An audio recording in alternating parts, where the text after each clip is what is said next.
周一金價上演大反轉行情，現貨黃金從日內高位大幅回落，尤其紐約時段波動超級劇烈，短線直接急跌，最終現貨黃金下跌近0.2%，收報4190.56美元，而日內高位仲接近4220美元，添一日之內從高位急挫，多空博弈相當激烈。分析師都指出，今次金價大跌嘅關鍵原因就係市場調低咗對美聯儲明年減息幅度嘅預期，呢個預期一調整，直接刺激美債收益率飆升，金價即刻承壓，仲跌破咗4200美元關口，走勢相當被動。不過大家都唔使過度恐慌，都有支撐因素喺度。美國而家正向烏克蘭施壓，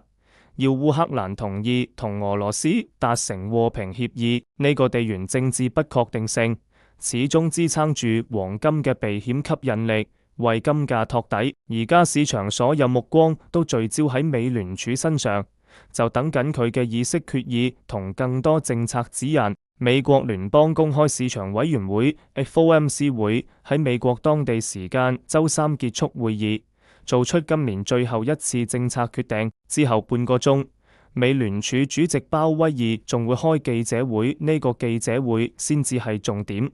佢講嘅每一句說話都可能影響市場走勢。市場普遍都預期美聯儲周三會減息25個基點。交易員家下仲認為減息概率高達90%。大家都知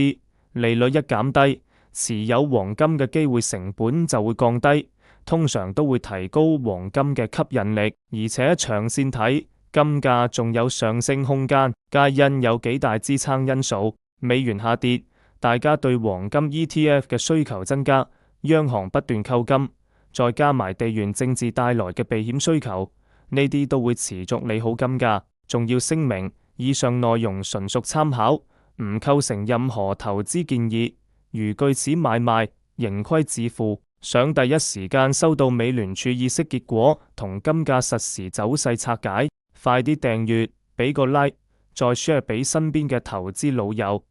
後續分析實時送到你手。多謝收看。